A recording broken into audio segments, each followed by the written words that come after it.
শুনে নাও আজকে রে পীরজাদা কাশেম সিদ্দিকী, আজকে রে তোমাকে একটা কথা বলি, বাপ দাদার ঐতিহ্যকে শেষ করতে দিও না। যিনি স্বাধীনতা সংগ্রামী ছিলেন, যাকে দেখলে ব্রিটিশরা পর্যন্ত স্যালুট দিত, তার ঘরের সন্তান কি আজকে সাধুর কাছ থেকে দোয়া নিতে? আহা, যে নবীর টুপি পরাটা সুন্নাত ছিল, টাকার পয়সার গদির লোভে পদের লোভে টুপিটাও ছেড়ে দিলে, যেটা দাদা হুজুর পীরগলা সারা জীবন এই গোল পাঞ্জাবির জন্য বাস করে গেছে, তাদের আওলাদ হয়ে তুমি পারলে কিভাবে? কচিরা বলো তো দেখি বাবা, দাদা হুজুরের কোন আওলাদ যদি এসে শুধু দাদা পীরের জীবনীটা বলবে, স্টেজ থেকে নামবে, লোক আদর করে 30,000 দেবে। যত কমা দামি লোক কথা বলা, দুটো প্রোগ্রাম করলে কত পয়সার অভাব আছে? শুনে নাও আজকে রে পীরজাদা কাশেম সিদ্দিকী, আজকে রে তোমাকে একটা কথা বলি, বাপ দাদার ঐতিহ্যকে শেষ করতে দিও না। যে মুজাদ্দিদুল জামানের ইসালে সওয়াব আল্লাহর নবী এসেছিলেন, সাহাবায়ে কেরামেরা এসেছিলেন, সেই ইসালে সওয়াবটাকে তুমি বললে মেলা। এই কথা বলেন, শুনতে পাচ্ছেন না? তুমি তো হারবেই, দাদা হুজুরের বদদোয়া তুমি পড়বে। এত লাঞ্ছিত হচ্ছ ওখানে, এত অপমানিত হচ্ছ, আর তুমি বুঝে নিও, রেকর্ড করে নিও, তুমি ওখান থেকে কঠিন হারা হেরে ফুরফুরায় আসতে হবে। কেন? দাদা হুজুরের বদদোয়া। এই যে ইসালে সওয়াব থেকে আমরা সাধারণত সব জায়গায় জলসা মাহফিল বলি, কথা বলে, আর ইসালে সওয়াব যখন বলি তার মানে বুঝে নিতে হবে যে ফুরফুরা শরীফের ইসালে সওয়াবে আল্লাহর নবী এসেছিলেন, সাহাবায়ে কেরামরা এসেছিলেন। আজকে সেই ইসালে সওয়াবটা তুমি বলে দিলে, পারলে এটা তুমি পারলে, তুমি মনে রেখে দিও, রেকর্ড করে রেখে দাও, দাদা হুজুরের দোয়া তুমি। আর একটা ছেলে, তার তো কিচ্ছু নেই, আগেও কিছু নেই, পিছনেও কিচ্ছু নেই। একটা ছেলে 30 বছর থেকে 32 বছর বয়স, দেখতে সুন্দর, হালকা লিকলিকি, বাতাস যদি গতিতে আসে ছিটকে যাবে, টোটাল পশ্চিম বাংলাটা হেলিয়ে দিচ্ছে। কথা বলে কেন? একটাই কারণ, ন্যায়ের পথে, সততার পথে, হকের পথে আছে বলে মাথায় কেউ বা এই আপনার ধর্মতলার জমিনে ওই ছেলেটাকে, আমার ওই পীরের আওলাদটাকে মারতে মারতে টুপিটা পড়ে যাচ্ছে, আহারে সেই টুপিটা নিজে ছিলে যাচ্ছে, জামা ছিঁড়ে যাচ্ছে, টুপিটা এক হাত দিয়ে তুলে মাথায় পরার চেষ্টা করছে। আর একটা ছেলে, সেও রাজনীতির প্ল্যাটফর্মে, সে চিন্তা করছে আমি বিশ্ব নবীর সুন্নত আমি মাথায় দেব না, আমি বেদীনদের ক্যাপ মাথায় দিয়ে আমি ঘুরে সমাজ থেকে আমি বিশাল কিছু সম্মান অর্জন করব। মনে রেখে দিও, তুমি দাদা হুজুরের বদদোয়ায় পড়বে, আমাদের নয়।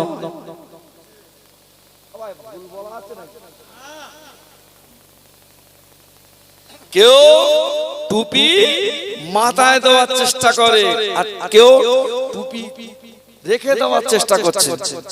মনে রেখে দিও, আমি তোমাকে পীরজাদা কাশেম সিদ্দিকী ভাইজান, আমি তোমাকে সম্মানের সঙ্গে আদর করে বলছি, ভাই তুমি করছো, কলিজাটা সিদ্ধ হচ্ছে আমাদের, কৈফিয়তটা দিতে হয় আমাদের। মানুষ গেলেই কৈফিয়ত না, আলেমদের দেখে আর কি বিশ্বাস করব? এই বলে না, আল্লাহ তোমার মাকাম, উচ্চ মাকাম দিয়েছে না দেয়নি? ইজ্জত দিয়েছে না দেয়নি? ব্রেনে কাজ হবে না, ফিরে আসুন। শেষ কথা একটাই ভাই, আমি অনুরোধ করব হাত জোড় করে, যদি আমার এই কথাটা আমার ওই পীর ভাইয়ের কাছে যদি যায়, আমার ওই পীরজাদা ভাইয়ের কাছে যদি যায়, আমি আপনাকে অপমানজনক কোনো কথা বলিনি, হাত জোড় করে বলছি, আমার দাদা পীরের সম্মানের দিকে তাকিয়ে আপনি রাজনীতি করছেন করুন, আপনি শাসক দলে আছে থাকুন, কিন্তু আমার দাদা পীরের সম্মান আর ইজ্জতটা যেন খিয়ানত না হয়ে যায়, এইটুকু আপনার কাছে বলার আবেদন। করতে পারি না এই মেদিনীপুরের জমিন থেকে, কলাঘাটের জমিন থেকে আমি আপনার কাছে বলছি, আপনার কাছে আমি হাত জোড় করে বলছি, আমার দাদা পীরের মুখের দিকে তাকিয়ে আপনি সুন্নতি লেবাস পরে যেমন সবাই প্রচার করছে আপনিও করুন, আপনিও নেতা হন, ন্যায়ের পথে, হকের পথে, সততার পথে থেকে আপনাকে তো আসার দরকার ছিল। আরে সবাই যে এক বাপের 5টা ছেলে ভাই, সবাই কি এক জায়গায় থাকে? বলে যার যার চয়েস সেখানে যেতে পারে, কিন্তু তার মানে এই না নিজের নীতি আদর্শ বিসর্জন। কি গো বাবা বলে ছেড়ে দিলাম। প্রিয় ভাই আমার, আপনার কাছে দাবি এটাই, আল্লাহ পাক সকলকে হেফাজত করুন, বলুন আমিন। হযরত দাইয়া কালমি রাদিয়াল্লাহু তাআলা আনহু বিবিকে বলতে লাগলেন, ও আমার বিবি রে, আমি চলে যাচ্ছি, ব্যবসা চলে যা, ছেলে যদি হয় রেখে দিবি, মেয়ে যদি হয় পুঁতে দিবি। কি বললেন? ছেলে যদি হয় আর মেয়ে যদি হয়। বিবিকে বলে চলে গেলেন, বিবিকে বলবার পরে বিবিকে বলে চলে গেলেন। কিছুদিন চলে গেল, 2 মাস 4 দিন হয়ে গেল, বাবা 6 মাস হয়ে গেল। হযরত দাইয়া কালমি রাদিয়াল্লাহু তাআলা আনহু বিবির একটি কন্যা সন্তান আল্লাহ নসিবে কবুল করলেন। এতটা সুন্দর ব্যক্তি, আমাজান নামটা রেখে দিলেন, বড্ড নামটা রেখে দিলেন, নামটা রাখলেন জামিলা। জামিলা মানে হলো সুন্দরিনী, জোরে বলো। বিবি চিন্তা করে, এত সুন্দর ফুটফুটে সন্তান আমার, এত সুন্দর দেখতে গো সন্তানটি আমার, এত সুন্দর কন্যাটি দেখতে আমার মেয়েটা, এই মেয়েটাকে আমি মা হয়ে কিভাবে জানতো আমি কবর দেব। কিন্তু স্বামী আমার বলে গেল, ছেলে যদি হয় রেখে দিবি, মেয়ে যদি হয় পুঁতে দিবি। 6 মাস হয়ে গেল, ব্যবসা থেকে বাড়িতে আসলেন। আম্মা জান হযরত দাইয়া কালবির স্ত্রী মেয়েটাকে ডাকলেন, ও মা এদিকে আয়, ওই যে দেখতে পাস তোর আম্মা জান ব্যবসা থেকে ফিরছে, ওটা অন্য কেউ নয়, ওটা হলো তোমার আব্বা জান। বাড়িতে আসলে, বাড়িতে আসার সাথে সাথে আম্মা জানের কলিজার টুকরিনি জামিলা আব্বার গলাটা ধরে ঠোঁটে মুখে চুমা দেয়, কপালে চুমা দেয়, আব্বু আব্বু আব্বু আব্বু বলে ডাকে। দাইয়া কালবি বিবিকে ডাকলেন, বিবি আমি তোমাকে বলে গিয়েছিলাম যে ছেলে যদি হয় রেখে দিবি, মেয়ে যদি হয় পুঁতে দিবি। মেয়েটাকে তুমি রাখলে কেন? বিবি বলতে লাগলে, ও আমার প্রাণের স্বামী গো, মেয়েটা আমার সুন্দর দেখতে, এত সুন্দর ফুটফুটে সুন্দর, মেয়েটা আমার গান ভরে আম্মু আম্মু আম্মু বলে ডাকে। দাইয়া কালবি বিবিকে বলে, আমার বিবি রে, আমি তোমাকে জানিয়ে দিলাম, আমি তোমাকে শুনিয়ে দিলাম, মেয়েটাকে আমি আমার কাছে দাও, আমি জান্ত পুঁতে দেব, আমি জান্ত সরিয়ে দেব, জান্ত কবর করে দেব। বিবিকে বলার সাথে সাথে দাইয়া কালবির বিবি সঙ্গে সঙ্গে বাচ্চাটাকে সুন্দর করে নিয়ে গেল, গোসলখানার ভিতরে নিয়ে গেল, অজর নয়নে কাঁদছেন আম্মা। আম্মা জান অজর নয়নে কাঁদছেন।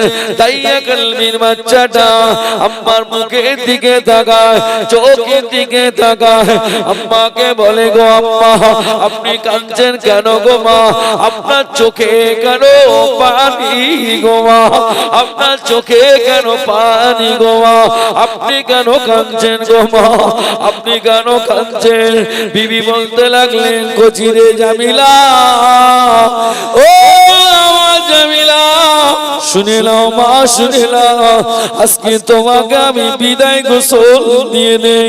ও মা জনমের মতো তুমি আমাকে মা বলে আমাকে গাল ভরে ডেকে নাও গো বাবা। ও আমার জামিলা আমাকে তুমি গাল ভরে ডেকে নাও বাবা। এই না বলবার পরে মেয়েটাকে সুন্দর করে সাজিয়ে দিল, নতুন পোশাক পরিধান করিয়ে দিল, আর বাচ্চাটাকে সান্ত্বনা দেয় জামিলা, জামিলা, জামিলা, জামিলা রে জামিলা চলে যাও, তোমার আব্বা তোমাকে বেড়াতে নিয়ে যাবে।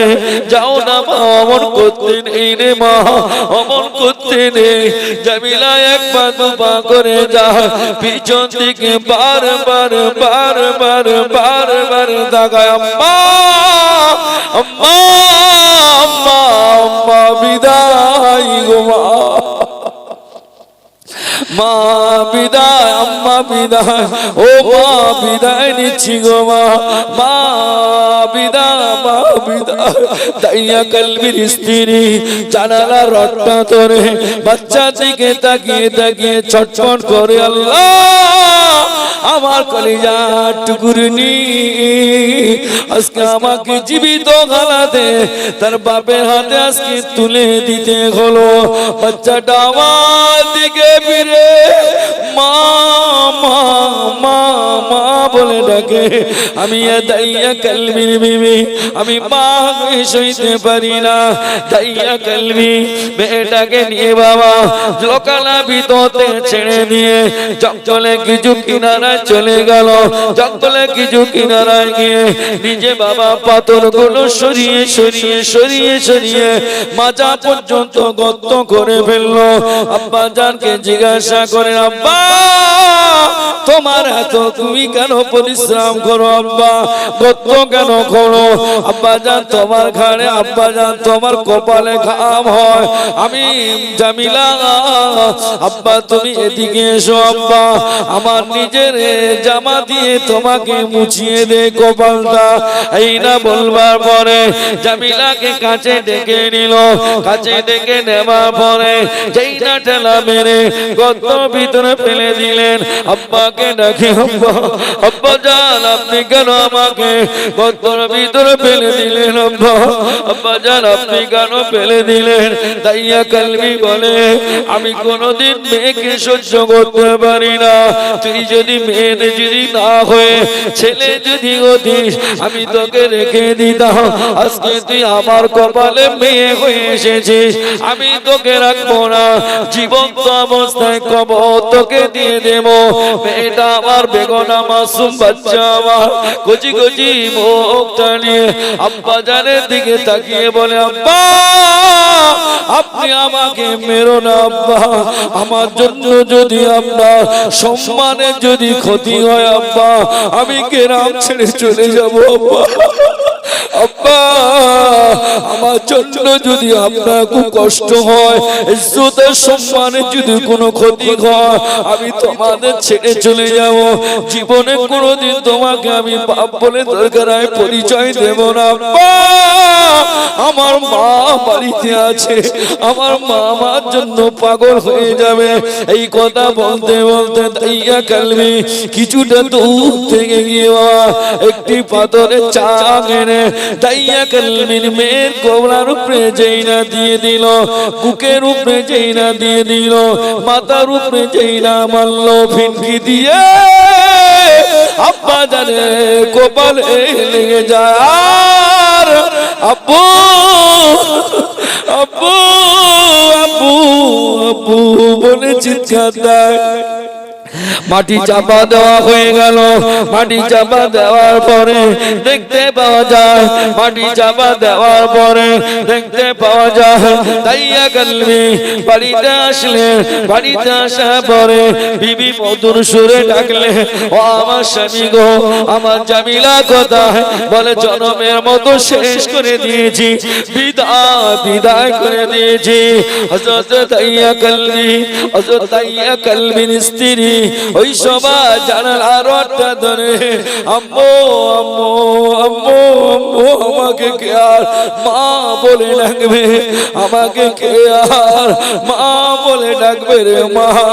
আজকে রে তুমি পারলে, দাইয়া কালবির স্ত্রী বলতে লাগলে, ও আমার স্বামী তুমি পারলে, জানতো একটা মেয়েকে তুমি পুঁতে দিতে পারলে, জানতো একটা মেয়েটাকে তুমি কবর দিতে পারলে, তুমি কি আর ভালো হবে না?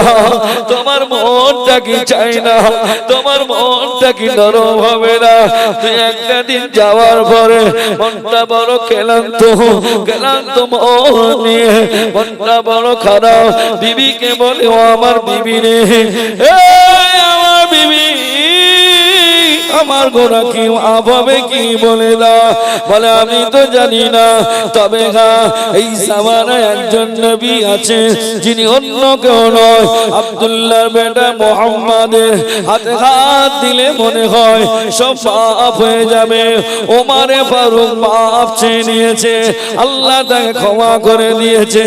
এমনি করে অনেক কাফের বসে বেঈমানেরা আমার নবীর হাতে হাত দিয়ে ইমানের কলেমা পড়ে মুসলমান হয়ে গিয়েছে, আল্লাহ তাদেরকে মাফ করে দিয়েছে।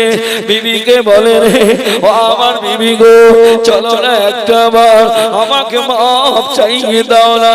হযরত দাইয়া কালবিকে সঙ্গে করে নিয়ে মদিনা শরীফের মসজিদুন নববী শরীফে যাওয়ার সাথে সাথে আল্লাহ নবী দেখতে পেলেন। আল্লাহ নবী দেখার সাথে সাথে আল্লাহ নবী দাইয়া কালবিকে বলতে লাগলেন, কে বাবা যুবককে, তোমার বাড়ি কোথায়? হুজুর আমার বাড়ি অমুক জায়গা। হুজুর আমার অপরাধ কি মাফ হবে কি বলে দেন। আল্লাহ নবী বলতে লাগলেন, কি অপরাধ তুমি করেছো? হযরত দাইয়া কালবি সমস্ত কিছু বর্ণনা খুলে বললেন। আল্লাহ নবী ডুকরে কেঁদে ফেললে।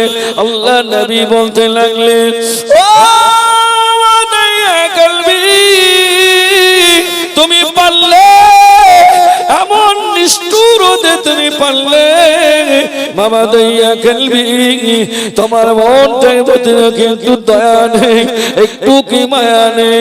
হযরত দাইয়া কালবি আমার নবীর কদমে পড়ে গেল, ইয়া রাসূলুল্লাহ, ইয়া রাসূলুল্লাহ, ইয়া রাসূলুল্লাহ, ইয়া রাসূলুল্লাহ, ইয়া হাবিবাল্লাহ, ইয়া হাবিবাল্লাহ,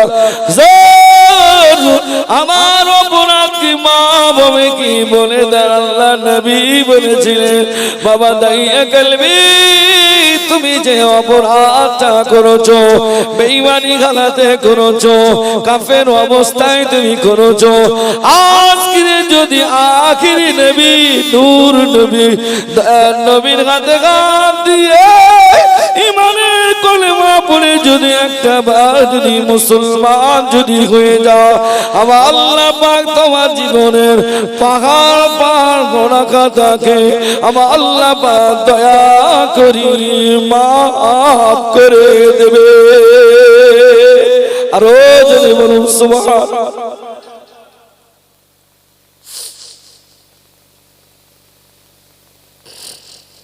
দাইয়া কালবি তুমি পারলে, এটা তুমি করতে পারলে, এটা তো তোমার মেয়ে, তোমার তো ওটা কলিজার টুকরা মেয়ে। আজকের এই সমাজে মেয়েদের অবহেলা তা আছে না? না, মেয়ে হলে অখুশি হয় না অনেক সংসারে। হ্যাঁ, এরকম গুনাহ হলে আল্লাহ মা কথা বলে না, করবে না, করবে না। আর কেউ যদি সাধু মাথা হাত দিলে যদি কোন রকম লাইন টাইনে দিকে করে কথা বলে, হ্যাঁ গো, আমাদের দোয়ার পাওয়ার হাউস কোথায়?